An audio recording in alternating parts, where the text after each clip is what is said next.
Ibadah yang luar biasa, amin. Anda mengalami sesuatu di dalam ibadah ini? Anda mengalami apa? Ya, Anda mengalami lawatan Tuhan, Anda mengalami jamahan Tuhan. Ya, saya percaya ketika Tuhan hadir, sesuatu berubah di dalam kehidupan kita. Amin. Ya, thank you for the worship team. Ya, luar biasa. Saya juga diberkati ibadah di sini ya untuk worship team yang luar biasa. Keep up the good work ya. Terus kerjakan lebih lagi. Baik, hari ini kita bersama dengan seluruh IFGF Global memasuki tema yang baru ya. Karena hari ini kita masuk di minggu pertama di bulan Juli dan kita memasuki tema bulanan yang baru dari Alive in Calling, yaitu Small is Big. Katakan bersama-sama 1, 2, 3, Small is Big. Ya, bagi saya saudara, tema ini cukup menggelitik dan sebenarnya sangat menohok. Ya, kalau nanti kita akan pelajari, tema ini sangat menohok setiap kita sebenarnya ya. Nah, persiapkan diri Anda, fasten your seat belt maksud saya ya. Dikatakan kencangkan sabuk pengaman Anda, kita akan menjelajahi apa sih small is big itu.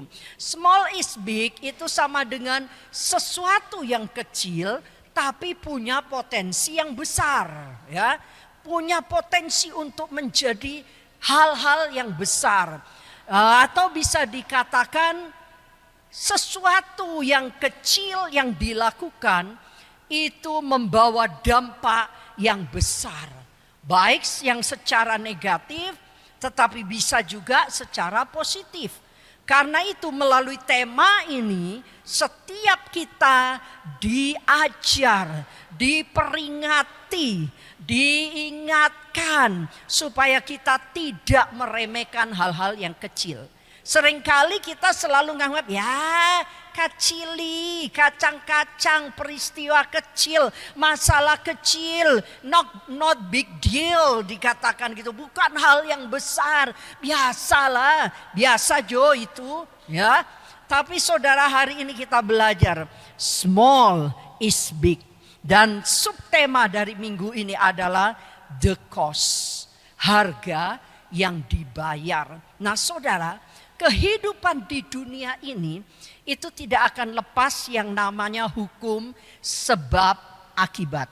Ya, kalau Anda perhatikan, Anda pelajari, tidak akan pernah lepas dari hukum sebab akibat. Apa yang dilakukan oleh seseorang, sekecil apapun itu, pasti ada akibatnya. Dan akibat itulah yang disebut harga yang harus dibayar. Ya, harga yang harus dibayar. Yuk kita akan belajar dari kisah Yosua. Yosua 7 ayat 1 sampai 15. Ya, mungkin gak jelas. Saudara bisa buka handphone saudara, bisa baca ini? Jelas? Kita akan baca bergantian ya. Saya ayat pertama, Anda ayat kedua. Kalau baca firman, baca dengan suara yang keras sampai telinga Anda sendiri mendengar. Ingat dikatakan iman timbul dari pendengaran. Pendengaran akan firman. Baca firman sampai Anda mendengarnya ya. Kita akan baca bersama-sama bergantian. Saya ayat pertama, Anda ayat kedua, seterusnya. Tetapi orang Israel berubah setia dengan mengambil barang-barang yang dikus-kusan itu. Karena Ahan bin Karmi bin Sabdi bin Sera dari suku Yehuda mengambil sesuatu dari barang-barang yang dikhususkan itu. Lalu bangkitlah murka Tuhan terhadap orang Israel. 2, 3.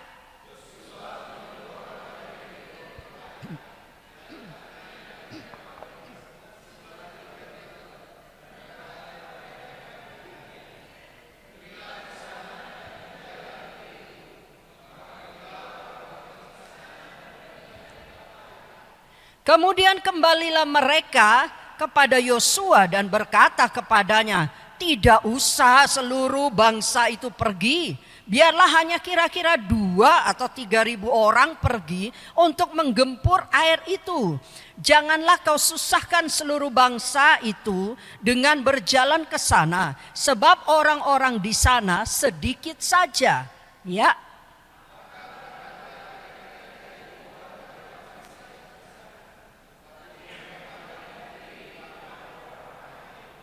Sebab orang-orang Ai menewaskan kira-kira 36 orang dari mereka. Orang-orang Israel itu dikejar dari depan pintu gerbang kota itu sampai ke Shebarim dan dipukul kalah di lereng. Lalu tawarlah hati bangsa itu amat sangat.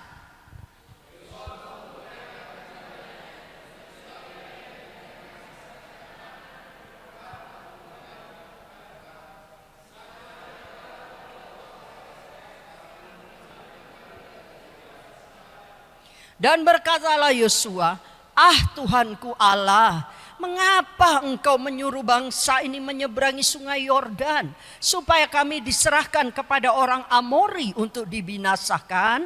Lebih baik kalau kami putuskan tadinya untuk tinggal di seberang sungai Yordan itu.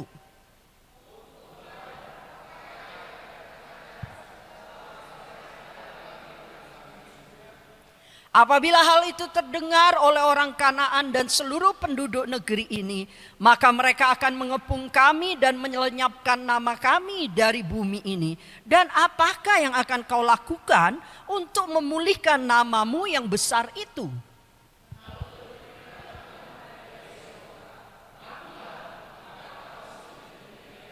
Orang Israel telah berbuat dosa.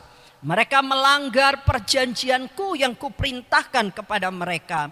Mereka mengambil sesuatu dari barang-barang yang dikhususkan itu.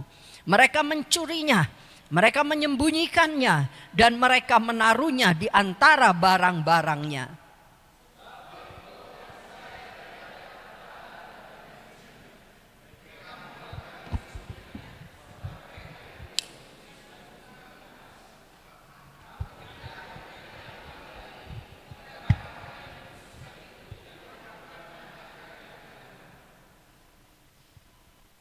Bangunlah, kuduskanlah bangsa itu dan katakan, kuduskanlah dirimu untuk esok hari.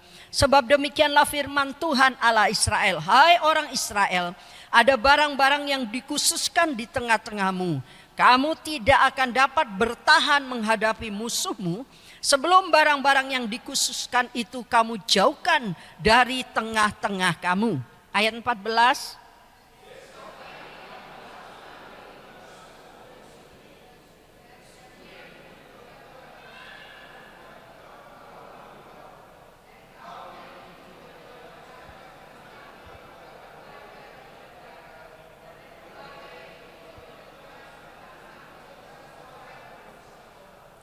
Sama-sama. Dan siapa yang didapati menyimpan barang-barang yang dikhususkan itu akan dibakar dengan api. Ia dan segala sesuatu yang ada padanya, sebab ia telah melanggar perjanjian Tuhan dan berbuat noda di antara orang Israel. Saudara, kisah ini adalah kisah setelah kemenangan yang luar biasa, kemenangan yang besar dari bangsa Israel di dalam peperangan untuk menduduki Yeriko, saudara. Ya, bangsa Israel enggak lama menduduki kota Yeriko dengan kemenangan yang gilang gemilang, kemenangan yang luar biasa, kemenangan yang ajaib. Bagaimana tembok Yeriko dikelilingi dan 6 kali pertama, yang kedua 7 kali menjadi 13 kali, dan dengan sorak-sorai maka tembok Yeriko itu runtuh, saudara. Kemenangan yang luar biasa.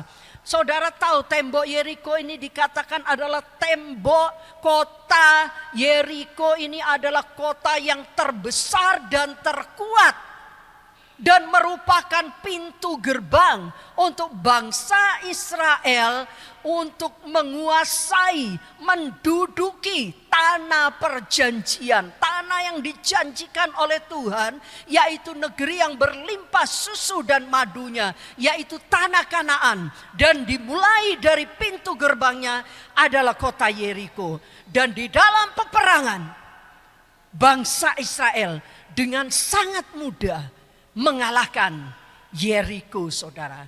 Nah, tetapi ironis, euforia kemenangan itu akhirnya menjadi sesuatu yang sangat-sangat memalukan. Karena bangsa Israel dikalahkan oleh orang-orang dari kota Ai. Kota yang kecil, kota yang dianggap sepele, kota yang dianggap remeh oleh orang Israel, saudara. Karena kota itu dikatakan kecil dan penduduknya sedikit. Itu sebabnya mereka dengan percaya diri berperang melawan kota Ai dan yakin akan sebuah kemenangan yang kedua. Tetapi orang Israel mengalami kekalahan yang telak dan memalukan. Ya, tentara panglima mereka dibunuh. Tentaranya lari tercerai-berai dan dikejar oleh orang-orang Ai dari Ai ini, saudara. Mengapa bisa seperti itu? Padahal Tuhan menyertai mereka pertama di Yeriko dan kemenangan yang luar biasa terjadi. Tetapi tidak lama mereka harus mengalami hal-hal yang sangat memalukan ini. Mengapa?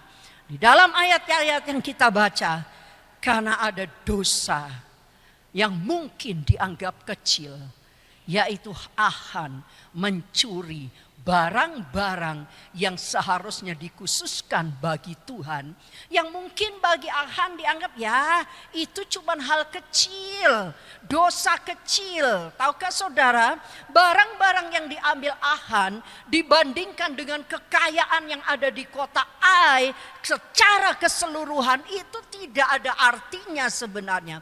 Bagian yang sangat kecil, tetapi bagian yang sangat kecil ini membawa dampak yang sangat besar. Ya, small is big. Nah, itu sebabnya hari ini dari baca ayat-ayat yang kita baca ini ada 3 hal yang kita pelajari. Ada harga yang harus dibayar. Yang pertama, saudara, ketidaktaatan adalah dosa.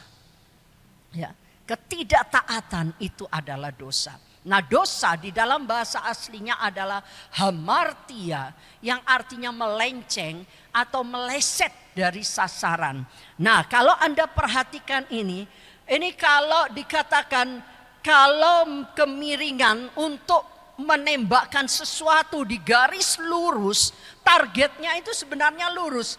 Tapi kalau orang itu nembaknya miring 15 derajat saja, saudara. Kalau itu panjangnya sampai 350 meter, maka jarak kemiringannya itu 93,8 meter. Ya, jauh sekali bedanya.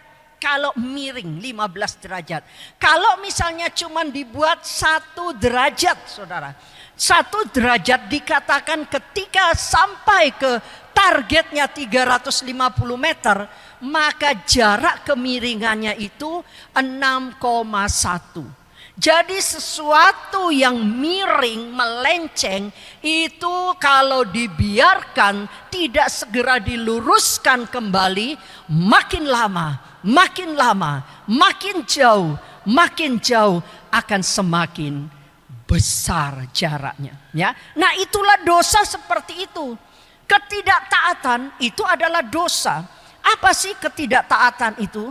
Ketidaktaatan adalah perlawanan atau pemberontakan terhadap otoritas. Setiap kita punya otoritas. Dan otoritas tertinggi kita adalah Yesus sendiri.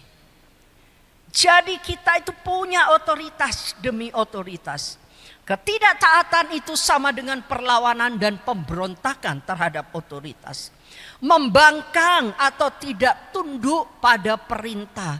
Diatur, ada perintah, diarahkan kamu harus begini, tapi tidak mau tunduk. membangkang. Sudah enggak usah dengarkan dia. Ya, pokoknya kita mau begini ya begini. Dan tidak patuh. Saudara, Achan membangkang kepada perintah Tuhan. Padahal Tuhan memerintahkan pada waktu dia mengalahkan Yeriko, Tuhan berkata, tumpas semua yang ada di Yeriko. Semua barang-barangnya khususkan bagi Tuhan, yaitu dengan dibakar menjadi bau yang harum di hadapan Tuhan. Jadi persembahan. Tapi Achan melihat, waduh sayang ya. Waduh, hal-hal ini ada emas, ada perak, ada jubah yang indah buatan Sinear. Wah sayang ya. Lalu dia membangkang perintah Tuhan.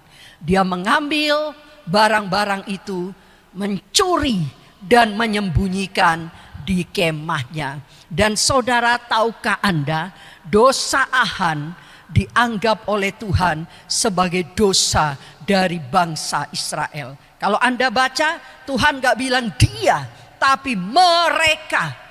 Ya, kata mereka itu berarti semuanya. Di dalam ayat yang 11 tadi kita baca dikatakan, orang Israel telah berbuat dosa.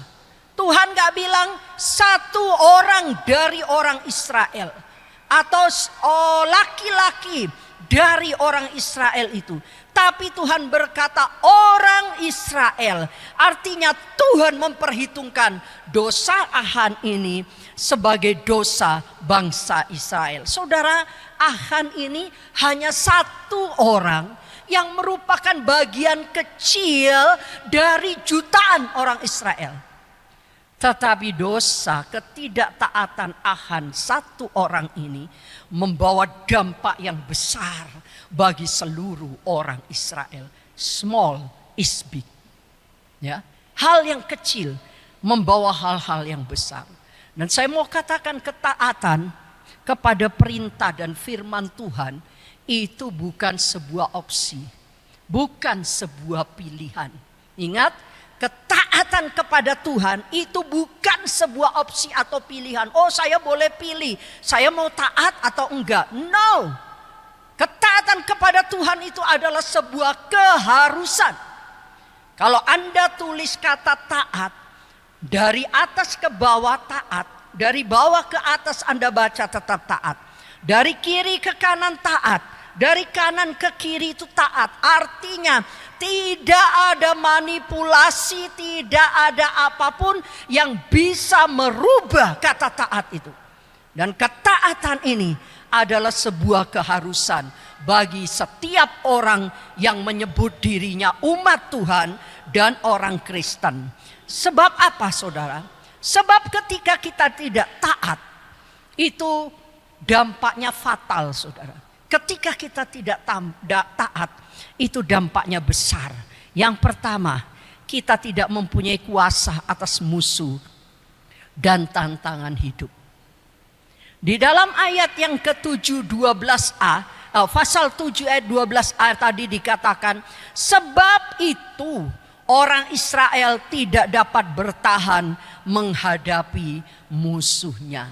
Karena ketidaktaatan, maka dikatakan orang Israel tidak dapat bertahan menghadapi musuhnya. Artinya setiap kali ada musuh, setiap kali mereka harus masuk di dalam peperangan, mereka pasti dikalahkan, mereka pasti ditaklukkan, mereka pasti menjadi pecundang. Nah, demikian juga sebagai orang Kristen, orang percaya, saudara dan saya, ketika kita tidak taat, kita tidak akan bisa bertahan ketika musuh kita datang untuk menyerang kita. Dan peperangan kita bukan melawan darah dan daging, tapi melawan kuasa penguasa roh-roh jahat di udara, saudara. Ya, dan ini ketika dia datang untuk menyerang, peperangan itu gak bisa Anda tolak. Peperangan itu gak bisa Anda pilih. Anda mau atau enggak, Anda siap atau enggak, musuh itu akan selalu datang kepada kita. Dan itu akan menyerang kita. Ingat, dikatakan iblis seperti singa yang mengaum-ngaum, mencari mangsa untuk ditelannya. Siapa mangsa dari iblis? Kita semua, orang-orang yang percaya. Kalau orang-orang di luar Tuhan gak perlu dimangsa, karena itu adalah kelompoknya mereka, bagiannya dari iblis. Mereka sudah dikuasai oleh iblis. Tapi orang-orang Kristen itu adalah musuhnya yang setiap saat akan diserang. Dan ketika kita tidak taat, maka kita tidak punya kuasa untuk menghancurkan. Tuhan berkata, aku memberi kuasa kepadamu. Ya, otoritas kepada setiap kita. Untuk menginjak ular dan kalajengking. Dan ayat itu tidak akan pernah terjadi, tidak akan pernah bekerja di dalam kehidupan kita ketika kita tidak taat kepada perintah Tuhan. Yang kedua, ketika kita tidak taat, kita akan kehilangan berkat yang Tuhan sediakan. Ulangan 11 ayat 26 sampai 28a. Dikatakan, lihatlah aku memperhadapkan kepadamu pada hari ini berkat dan kutuk. Berkat apabila kamu mendengarkan perintah Tuhan Allahmu yang kusampaikan kepadamu pada hari ini, dan kutuk jika kamu tidak mendengar perintah Tuhan Allahmu. Ingat, berkat kalau mendengar, taat, melakukan perintah Tuhan. Tapi sebaliknya, kutuk, kerugian, kekalahan, kehancuran, kerusakan kalau kita tidak mau mendengar perintah Tuhan. Jadi orang yang tidak taat akan kehilangan berkat Tuhan yang Tuhan sudah sediakan. Tetapi orang yang taat akan menikmati berkat Tuhan itu. Dan kalau Tuhan yang memberkati, tidak ada seorang pun yang bisa mengambilnya. Yang ketiga, merasa bersalah dan tertuduh. Orang yang tidak taat itu akan merasa bersalah dan tertuduh. Orang yang berbuat dosa, saudara, dan selalu berusaha menyembunyikannya, tidak mau mengakuinya di hadapan Tuhan, maka hidupnya itu akan selalu dihantui oleh perasaan bersalah dan tertuduh. Ingat, iblis itu selalu mendakwa kita. Karena itu ada satu nyanyian, sekarang telah tiba. Ya, kemenangan itu karena sudah dilemparkan pendakwa kita. Jadi iblis itu adalah si pendakwa. Kalau kita tidak taat kepada Tuhan, maka dia akan terus mendakwa kita. Ada rasa bersalah, ada selalu intimidasi, saudara. Maka hidup kita itu akan hidup di dalam intimidasi. Perasaan-perasaan bersalah, perasaan tertekan, ketakutan. Aduh, jangan-jangan dia so tahu. Aduh, jangan-jangan papa tahu. Aduh, jangan-jangan pastor tahu. Aduh, jangan-jangan suami saya tahu atau istri saya tahu. Ya, semua kalau tidak segera dibereskan, itu dihantui oleh ketakutan. Dan akhirnya orang yang selalu menyimpan rasa berdosa yang tidak diakui karena ketidaktaatan ini, saudara, akan mengalami stres. Dan lama-lama depresi. Dan orang yang depresi kalau tidak segera dibereskan, ada kalanya berkata, lebih baik saya mengakhiri diri saya, selesai, bunuh diri. Ya, kalau Anda perhatikan, ada banyak orang yang terus bunuh diri, bunuh diri. Saya pikir ngapain ini, bunuh diri. Karena apa? Depresi tidak diselesaikan. Nah, contohnya, saudara, adalah kakak-kakak Yusuf. Kita tahu ceritanya bagaimana ketika Yusuf bermimpi. Kakak-kakaknya gak suka karena Yusuf adalah anak yang paling disayangi oleh papanya. Iri hati. Dia simpan iri hati itu dan akhirnya kakak-kakaknya berusaha, berencana pertama membunuh Yusuf. Tapi pada akhirnya dia menjual Yusuf. Saudara, 20 tahun kemudian, ketika kakak-kakaknya ini berjumpa dengan Yusuf. Ya, kenapa saya bisa katakan 20 tahun? Yusuf dijual kepada saudagar Median itu pada waktu usianya 17 tahun. Dan pada waktu usia 30 tahun, Yusuf diangkat oleh Firaun menjadi kepala, orang kedua di dalam pemerintahannya Firaun. 7 tahun kelimpahan, Yusuf mempersiapkan semuanya. Dan pada waktu masuk untuk 7 tahun kelaparan, bangsa Israel juga mengalami kelaparan. Maka keluarganya, kakak-kakaknya datang ketemu Yusuf. Jadi sekitar 20 tahun saudara. Yusuf ketemu, kakak-kakaknya ketemu dengan Yusuf. Dan ketika papanya meninggal, kakak-kakaknya hidupnya tetap dihantui oleh rasa bersalah akan apa yang dia lakukan. Karena dia tidak pernah membereskan dan mengakuinya. Di mana buktinya? Di dalam Kejadian 42 ayat yang ke-21. Di sana dikatakan mereka berkata seorang kepada yang lain, betul-betullah kita menanggung akibat dosa kita terhadap adik kita itu 20 tahun.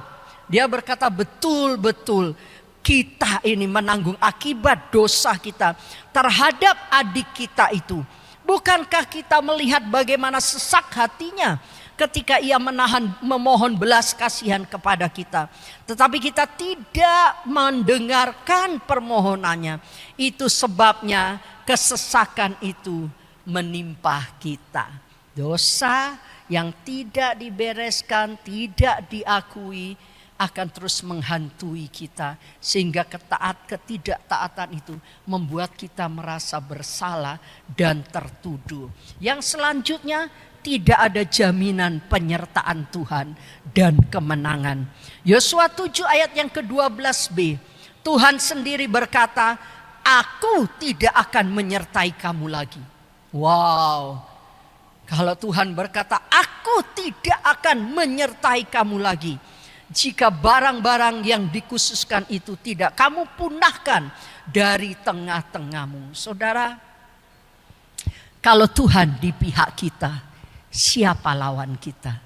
Kita selalu katakan kalau Tuhan di pihak kita, siapa lawan kita? Kita akan jawab tidak ada. Tapi coba sekarang, kalau Tuhan menjadi musuh kita, siapa yang akan membela kita? Pasti jawabannya tidak ada. Saudara, kalau kita tidak taat kepada Tuhan, maka tidak akan pernah ada jaminan penyertaan Tuhan dan kemenangan. Tapi sebaliknya ketika kita taat, maka Tuhan akan senantiasa menyertai kita dimanapun kita berada, kemanapun kita pergi, apapun yang sedang kita hadapi, Dia akan menjamin kemenangan itu menjadi milik kita. Yang terakhir, hubungan relationship dengan Tuhan itu hancur. Yesaya 59 ayat 2 dikatakan, tetapi yang merupakan pemisah antara kamu dan Allahmu ialah segala kejahatanmu, dan yang membuat dia menyembunyikan diri terhadap kamu sehingga ia tidak mendengar ialah segala dosamu. Yang memisahkan kita adalah dosa, kejahatan, ketidaktaatan kita kepada Tuhan. Ketika kita tidak taat, hubungan kita hancur dengan Tuhan. Sekalipun Anda mau berdoa, nangis, menyembah dengan kelihatannya indah sekali saudara. Tapi kalau perbuatanmu tidak taat, itu tidak akan ada artinya apa-apa. Karena Tuhan, walaupun Anda menyembah, Anda berteriak kepada Tuhan, tapi hidupmu terpisah dari Allah karena ketidaktaatan itu. Jadi ketidaktaatan itu harus dibuang dari kehidupan kita. Ketaatan itu mutlak. Yang kedua saudara, overconfident, awal kekalahan. Ya, overconfident itu adalah awal kekalahan. Saudara, kemenangan yang sangat mudah, ya, dan spektakuler atas kota Yeriko yang dilakukan, yang dialami oleh bangsa Israel, membuat mereka menjadi overconfident. Dengan kata lain, terlalu percaya diri atau percaya diri yang berlebihan. Dari mana saudara? Ketika Yosua nyuruh di mereka mengintai kota Ai, mereka bilang sama Yosua, sudah nggak perlu semua orang Israel. Cukup 2.000 atau 3.000, kita akan kalahkan, kita akan habisi kota Ai itu. Mereka hanya melihat, kotanya kecil, sedikit. Dan mereka menganggap pengalaman kita sudah hebat. Karena kita sudah bisa mengalahkan Yeriko. Dan Yeriko dibandingkan Ai tidak ada apa-apanya. Saudara, mereka mulai bersandar kepada pengalaman mereka sendiri. Mereka mulai bersandar kepada kehebatan mereka sendiri. Mereka menganggap saya hebat, saya pengalaman, saya sudah bisa semuanya. Tapi mereka lupa untuk mengandalkan Tuhan. Mereka lupa untuk bertanya-tanya kepada Tuhan. Minta strategi apa yang harus dilakukan. Sebagaimana waktu mereka akan menyerang Yeriko. Bukankah Tuhan yang memberikan strategi itu? Nah, ini yang paling berbahaya. Overconfident ini menghancurkan mereka. Karena mereka tidak bertanya-tanya kepada Tuhan. Dan akhirnya apa? Mereka Gatot, tahu Gatot?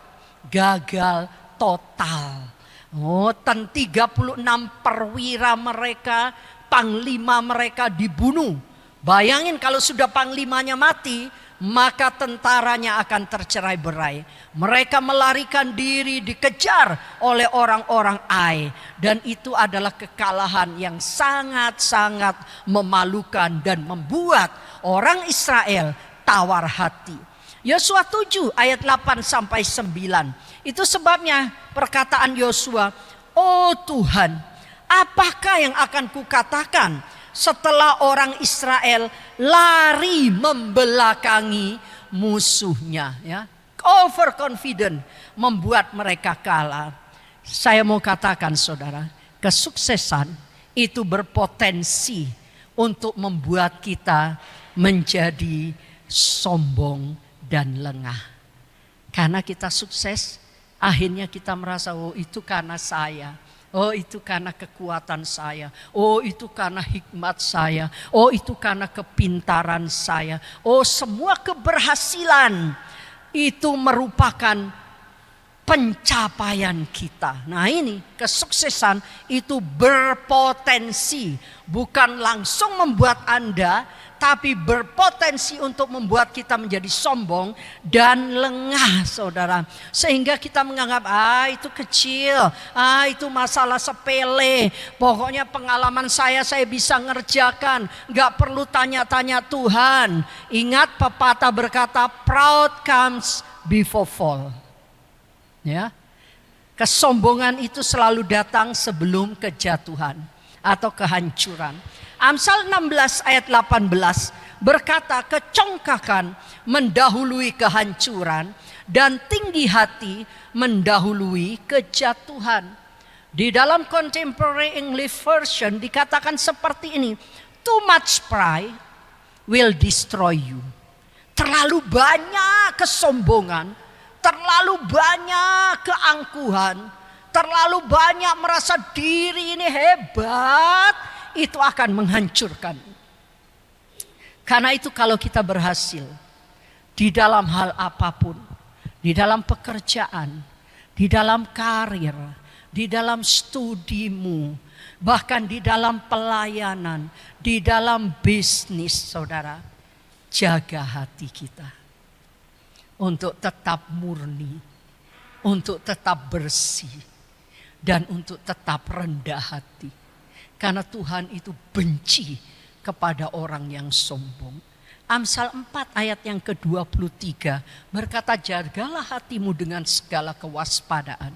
Karena dari situlah terpancar kehidupan. Saya suka sekali di dalam firman Allah yang hidup dikatakan gini, yang terutama sekali, jagalah hatimu. Karena hatimu mempengaruhi segala sesuatu di dalam hidupmu. Jadi kita harus jaga hati. Jangan sampai kita overconfident, terlalu percaya diri yang berlebihan, menganggap kita yang hebat, menganggap kita wah sudah segalanya, sehingga kita lupa untuk mengandalkan Tuhan, lupa untuk bertanya-tanya kepada Tuhan, lupa untuk minta strategi yang dari Tuhan. Karena apa? Hati kita itu sumber kehidupan. Dan saudara tahu, akibat perbuatan dari Achan itu bukan hanya dia sendiri yang menanggung akibatnya, tapi seluruh keluarganya harus menanggung akibatnya. Dikatakan apa? Semua yang ada pada Achan, termasuk harta bendanya, bahkan istri, anak-anaknya, itu dilempari batu dan dibakar, saudara. Jadi dosa satu orang, tapi seluruh keluarganya itu menerima dampaknya. Di sini saya mau ingatkan bapak-bapak, berhati-hatilah, ya, berhati-hati. Itu yang ketiga, poin yang ketiga itu saudara, kesalahan bapak-bapak menghancurkan seluruh keluarganya. Ya, kesalahan bapak-bapak itu menghancurkan seluruh keluarganya. Yang tadi itu, dosa kesalahan Achan itu menghancurkan seluruh keluarganya. Ya, bukan hanya Achan, tapi seluruh keluarganya mati, dibakar, dilempari batu dan dibakar. Saya mau tanya, keluarganya salah enggak? Enggak salah. Anak-anaknya salah? Enggak tadinya. Karena ini papanya yang melakukan, saudara. Papanya menyembunyikan di dalam. Mungkin anak-anaknya enggak tahu kalau papanya itu menyembunyikan. Karena tidak ditulis. Mungkin istrinya yang tahu. Tapi istrinya bilang, waduh lumayan ya, udahlah simpen aja. Mungkin baju jubah yang bagus bisa saya pakai nantinya. Ya, itu bayangan saya. Tapi mungkin juga istri dan anak-anaknya tidak tahu. Karena Achan menutupin, dia hanya menyembunyikan, dikatakan di kemahnya di dalam tanah. Dia menggali tanah di kemahnya, ditaruh di paling dalam. Jadi saudara, saya mau ingatkan kepada bapak-bapak ini secara khusus. Bapak-bapak, berhati-hatilah di dalam setiap tindakan. Pikirkan matang-matang, pikirkan baik-baik sebelum mengambil keputusan. Sebab kesalahanmu, sekecil apapun itu, akan membawa dampak yang besar. Bukan hanya bagi dirimu sendiri, tapi bagi istrimu, bagi anak-anakmu. Seluruh keluargamu akan menerima dampaknya. Ya, jadi hati-hati dengan bapak-bapak, karena kesalahan bapak-bapak itu akan menghancurkan seluruh keluarga. Sebaliknya saudara, ini yang negatif saudara, ya, yang negatif. Karena itu jangan pernah mempunyai keinginan yang salah. Ya, jangan pernah memiliki keinginan yang salah.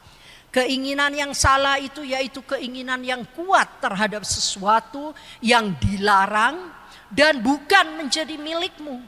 Misalnya pekerjaan orang lain, harta orang lain, jabatan orang lain, bahkan pasangan orang lain.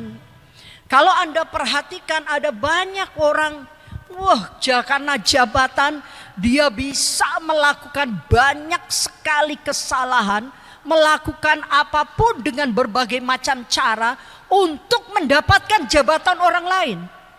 Dengan memfitnah, dengan ya istilah baku congkel segala macam.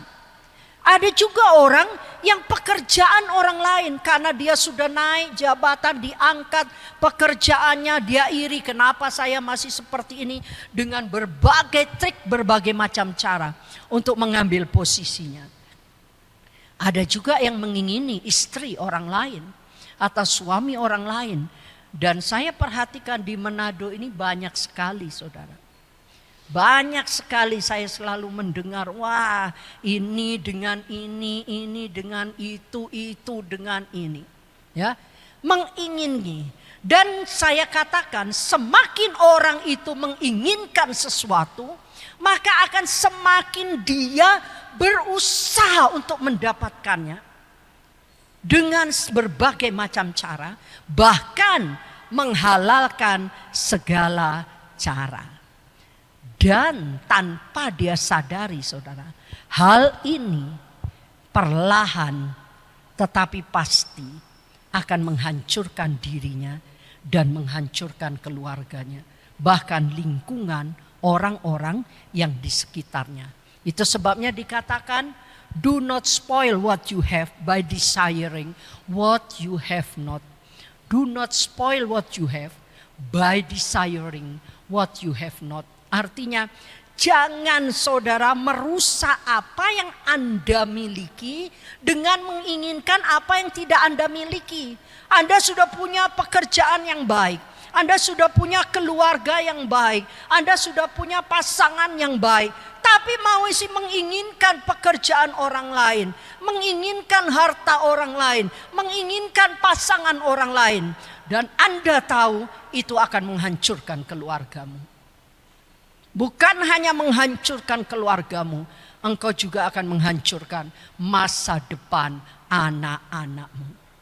Jadi saudara, kesalahan bapak-bapak itu akan menghancurkan keluarga. Jadi bapak-bapak berhati-hatilah. Nah sebaliknya, small is big. Hal-hal yang kecil ini menjadi besar secara positif juga berada. Yaitu di dalam Mazmur 128 ayat 1 sampai 4. Yuk kita baca sama-sama. Mazmur 128 ayat 1 sampai 4. 1, 2, 3.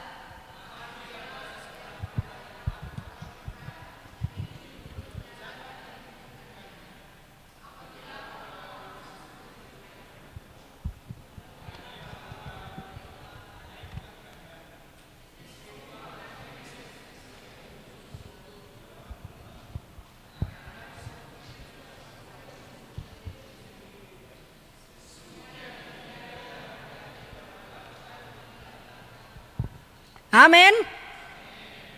Hal-hal kecil secara positif yang Anda lakukan di dalam takut akan Tuhan, di dalam kesetiaan, dengan Anda taat kepada perintah Tuhan, walaupun itu kecil, dampaknya besar bagi keluargamu. Lihat dikatakan, istri dan anak-anakmu akan menikmati hidup yang diberkati oleh Tuhan. Istri dan anak-anakmu akan berbahagia di dalam rumah tanggamu. Karena apa? Seorang laki-laki, seorang ayah, seorang suami yang takut akan Tuhan, yang berjalan di dalam kebenaran, yang taat kepada perintah Tuhan. Nah, hari ini, tadi pada waktu saya menyembah Tuhan, Tuhan ingatkan saudara, ya. Saya ingin menyaksikan kepada saudara, small is big tadi. Tuhan berbicara waktu Anda mulai menyembah, worship, terus worship. Tuhan bicara kepada saya seperti ini. Gereja ini akan diberkati oleh Tuhan. Karena mereka menyembah aku, menyembah dengan benar. Pada waktu Anda menyembah dengan segenap hatimu, Tuhan bilang Dia akan mengirimkan jiwa-jiwa. Gereja ini akan dipenuhi dengan jiwa-jiwa. Tuhan bicara seperti itu. Karena itu pelihara hati yang menyembah ini.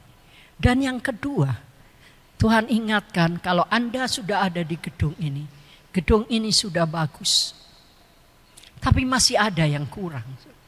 Belum selesai semuanya. Karpet sih sudah ada. Pak Hengki sudah menyiapkan, tinggal dipasang. Tapi tadi saya ke toilet, mau ke toilet, ternyata toiletnya belum jadi.